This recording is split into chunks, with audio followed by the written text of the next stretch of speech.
In his State of the City address today, Mayor Mike Thoms says a total of $209 million is invested in current and proposed economic development projects. But recent crime is on the mind for Rock Island residents. Tonight, Jenna Webster reports on the state of crime and how the city plans to address it in 2025. In front of a crowd of people, Rock Island Mayor Mike Thoms is touting the economic success of the city. Reinvesting in Rock Island.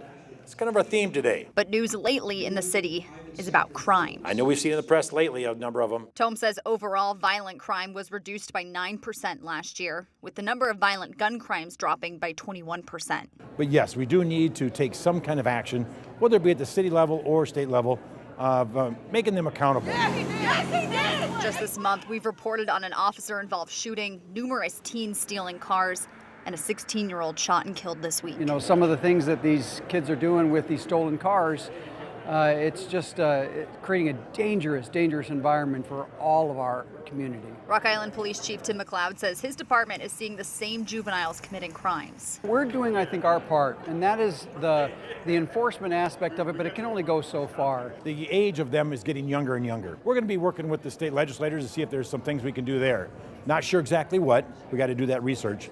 But that'll be another thing to see if there's some state laws that we can change. Chief McLeod wants to see changes too. For example, funding for more staff for juvenile justice programs. We need to start looking at the detention aspect of it, because I know I've been pretty critical of calling it the catch and release. But with the juveniles especially, most of them know that they are not going to be locked up or anything like that for any of their crimes that they're committing. But I would caution lawmakers to not move towards that retribution side or punitive side of justice. It does not reap benefits in the long haul. Jerry Jones helps run youth programs at the MLK Center in Rock Island.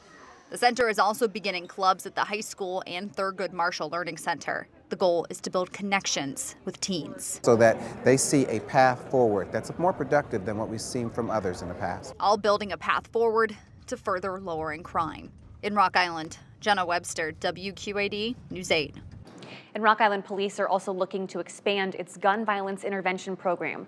That program is about to enter its second year, and the chief says so far 60% of the people they've met with have accepted services and have not reoffended.